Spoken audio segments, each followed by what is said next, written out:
デスクに積まれた書類の山を前に、現代の東京新宿32歳の営業マン高木隆は午前2時、蛍光灯の明かりが揺れるオフィスでため息をついていた。ガラス越しに見える新宿ゴールデン街のネオンが未提出の契約書の束に虹色の影を落とす。今月のノルマ達成率 67% と表示された社内システムの通知がスマートウォッチを震わせた。彼のスマホには上司からの未読メッセージが14件。取引先の部長ゴルフ接待どうなった。新人の佐藤がまたミス。君がフォローしろ。その下には婚約者からのメッセージ。今月も記念日ドタキャン。もうローン審査通るか不安になってきた。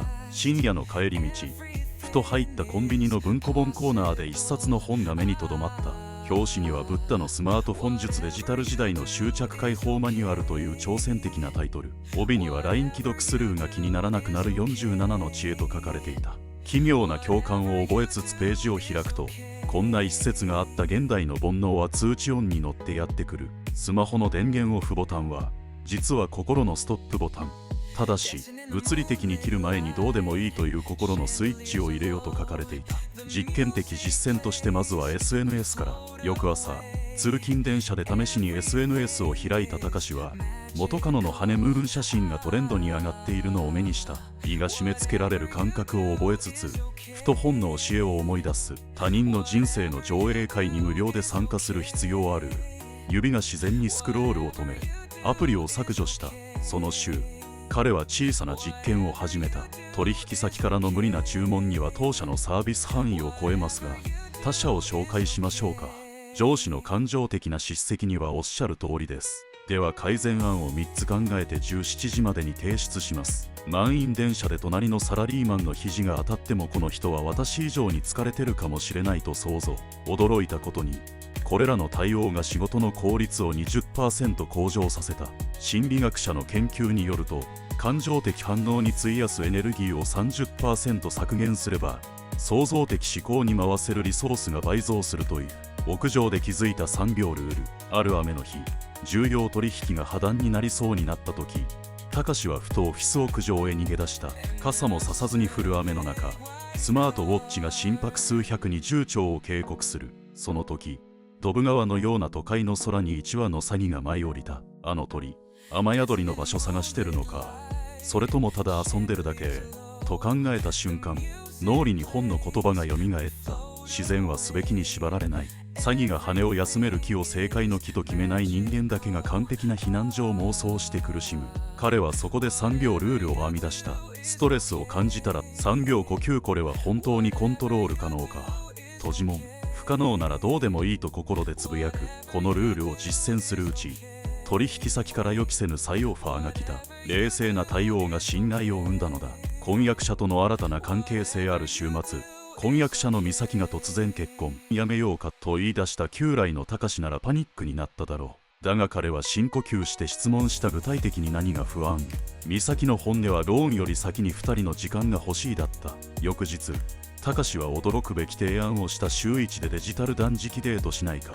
山手線の道の駅で降りてスマホなしで散策する。最初は不器用だった2人の会話が徐々に本質を取り戻していく。美咲がふと漏らした私、実は陶芸やりたいんだという言葉を隆はメモせずとも覚えていた。3ヶ月後、彼は信用金庫の窓口で結婚資金ではなく陶芸教室の初期費用を下ろしていた。執着解放の連鎖反応が起きてきた。この変化は職場にも波及した。隆のチームが始めた金曜15時全員退社ルールが社内で静かな革命を起こした。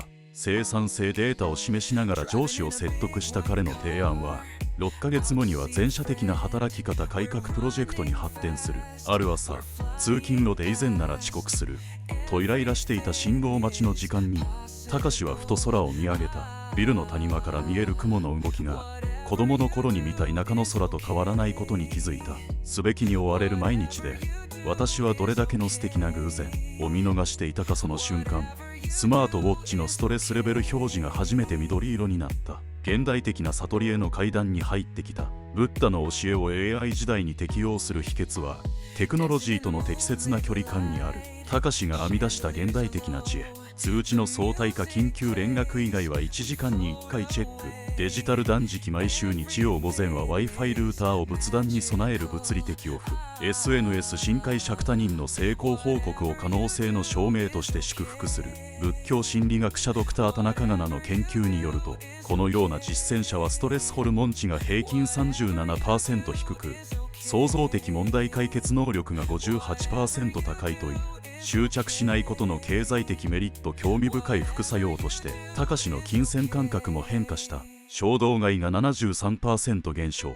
投資判断がデータドリブンに。副業として始めた仏教哲学ブログが月間10万 PV。ある日、取引先のベテラン部長がこっそり教えてくれた。君みたいにどうでもいいと思えるやつが実は最も信頼されるんだよ。この前のプレゼン、他社は必死に自社製品を推してたが、君は客観的データを示して向いてない案件はお断りした方が良いと言っただろう。新しい幸せの基準も見えてきた。12ヶ月後、隆と美咲は形式ばった結婚式ではなく、陶芸仲間と家族だけの小さな披露宴を開いた。招待状にはブッダの言葉が記されていた。執着の炎を消した時、人は初めて月光の冷たさではなく優しさを感じる。屋上のベンチで美咲が問いかけた。あの時どうしてあんなに変われたの。隆は空を見上げながら答えた。どうでもいいって言い切れる領域を1日 1% ずつ増やしていったんだ。スマホのストレージみたいにいらないキャッシュを消去していくうちに、本物の自分が立ち上がってきた感じがする。新宿の夜空にまた詐欺が舞った。2人は知恵を授かった。